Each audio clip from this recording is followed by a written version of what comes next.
Asansörler. İnşaat sektörünün gelişimi, yüksek katlı yapıların artmasıyla asansörler günlük hayatta vazgeçilmezimiz haline gelmiştir. Uçan iskemle 1743 yılında Versailles Sarayı'nda 15. Louis'nin özel dairesine monte edildi. 19. yüzyılda yük kaldırma sistemi olarak fabrikalar, maden ocakları ve depolarda kullanılarak gelişmeye devam ediyordu. Bu döneme kadar kentlerdeki yapılar insanların merdivenle yukarı çıkabileceği yükseklikte yapılıyor. Otis, New York Crystal Palace'da geliştirilmiş asansörünü sergiledi. Tanıtım sırasında platform yüklendi, yükseltildi ve sonrasında askı halatı kesilerek platform serbest düşmeye bırakıldı. Kalabalığın bakışları altında platform düşmedi ve frenledi. Böylece sistemin emniyetle kullanılabileceği ispatlandı. New York Tribune, ilim, endüstri ve buluş diye başlık attı. 1743 yılında tohumları atılan bu serüven, şehirlerdeki dikey yapılaşmanın artmasıyla kaçınılmaz bir ihtiyaç haline dönüşmüştür. Endüstri ve teknolojinin gelişimiyle 21. yüzyılda bu sistemler çok sayıda güvenlik ekipmanlarıyla donatılmış ve güvenlik seviyesi yükseltilmiştir. Araştırma ve geliştirme çalışmaları sayesinde her geçen gün gelişmeye devam eden bu sistemlerin gelişen teknolojiye ayak uydurma sürecini yönetmek kaçınılmaz bir ihtiyaç haline gelmiştir. Ve bu bağlamda Bilim, Sanayi ve Teknoloji Bakanlığı tarafından ilk defa 14 Ağustos 2012'de yayınlanan tebliği ve en son 4 Mayıs 2018 tarihli asansör periyodik kontrol yönetimiyle asansörlerde yıllık periyodik muayene zorunluluğu getirilmiştir.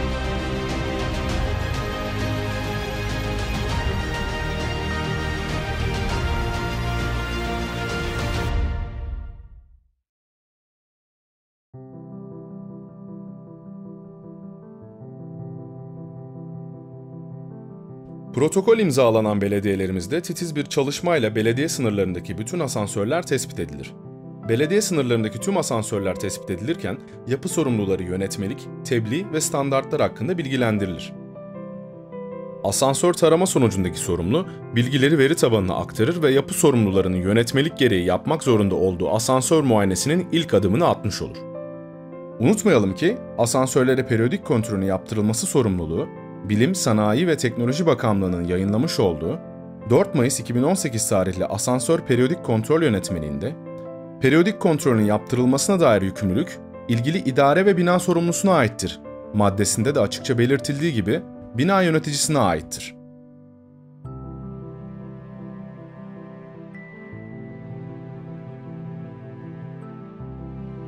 Tarama ekibi tarafından veri tabanına girişi yapılan bilgiler, ofislerde bulunan planlama uzmanlarına aktarılır. Planlama uzmanları, tarama ekiplerinin yapmış olduğu ilk bilgilendirmenin ardından bina, iş yeri veya yapı sorumlularını arayarak ikinci kez bilgi verir ve randevu oluşturur. Randevu oluşturmak için yapı sorumlusundan tarama ekiplerinin almış olduğu açık adresin teyidi sağlanır. Randevu oluşturabilmek için aylık asansörünüzün bakımını yapan firmayla bakım sözleşmesi, asansörünüzün ruhsatı ve bağlı bulunduğunuz belediye ile imzalanan protokolde belirtilen Bilim, Sanayi ve Teknoloji Bakanlığı'nın tavan ve tavan olarak belirlemiş olduğu muayene ücretini belirtmiş olduğumuz hesaba aktardığınızdaki dekont gerekmektedir. Randevu günü ve saati bina sorumlusuna bildirilir. Randevu sistemimize gelen bilgilerin girişi yapılarak muayene tarihinden önce de SMS ile bina sorumlusuna bildirilir.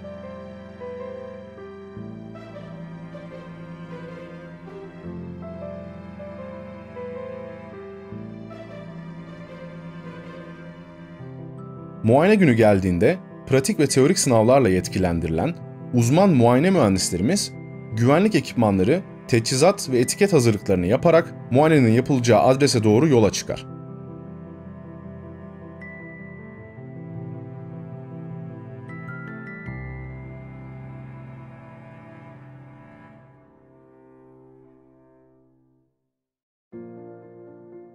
Muayene günü geldiğinde adrese giden muayene mühendisimiz, bina sorumlusu ve bakım firmasının sigortalı personeli ile buluşur.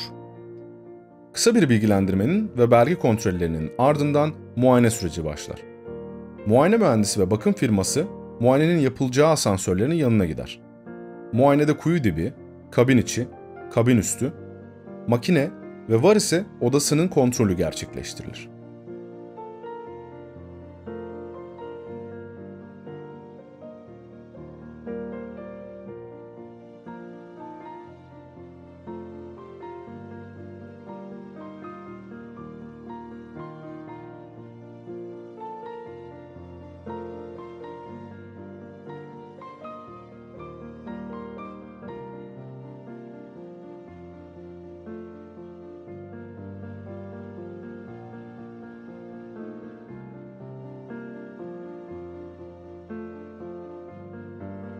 Kuyu dibine giriş güvenlik şartları sağlandıktan sonra yetkili muayene mühendisi kuyu dibi kontrollerini yapmak için kuyu dibine giriş sağlar. Kuyu dibinde standartlar çerçevesinde teçhizatlarını kullanarak gerekli ölçüm ve testleri gerçekleştirir ve kaydeder.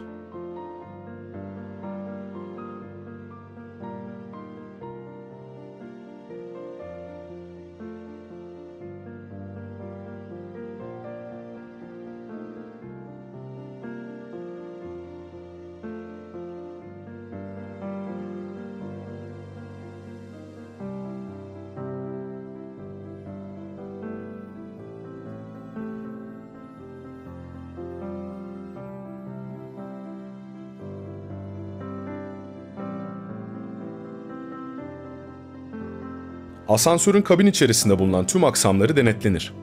Kabin içerisinde de standartlar çerçevesinde gerekli olan tüm ölçümler gerçekleştirilir ve kaydedilir.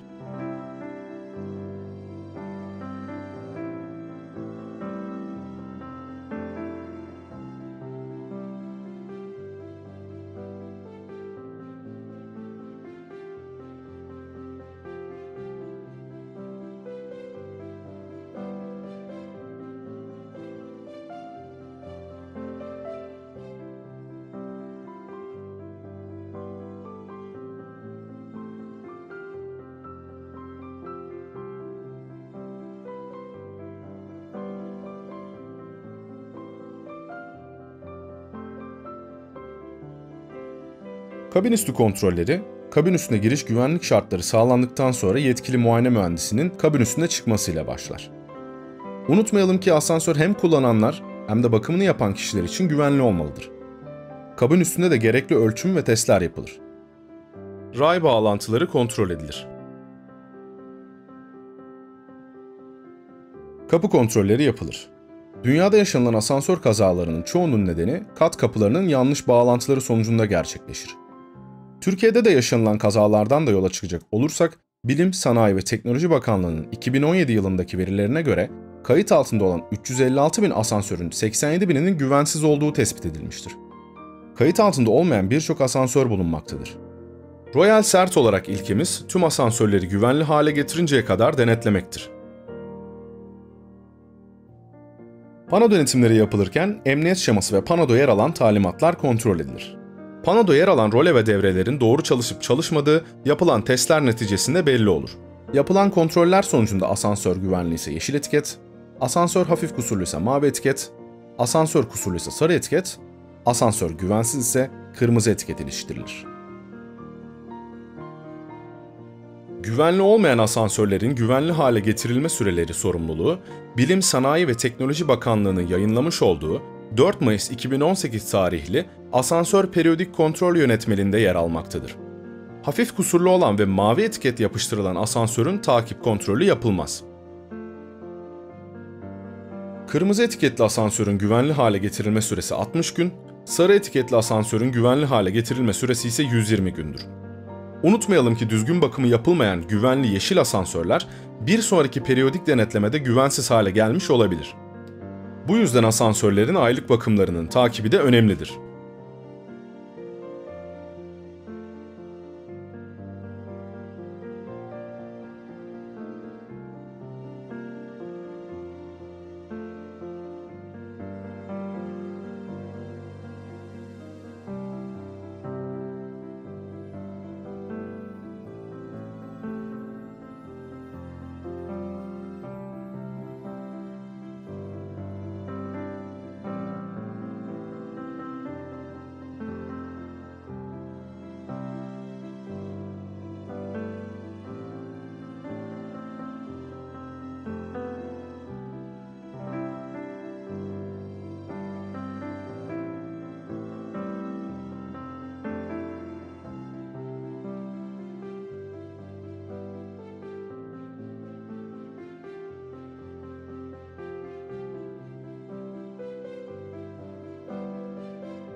Muayene bitiminde muayene mühendisi bina sorumlusuyla gerekli evrakları doldurur ve raporlarını muayene tarihinden itibaren 3 iş günü sonrasında indirebileceği bilgilerin yazdığı rapor sorgulama kartını doldurarak bina sorumlusuna teslim eder.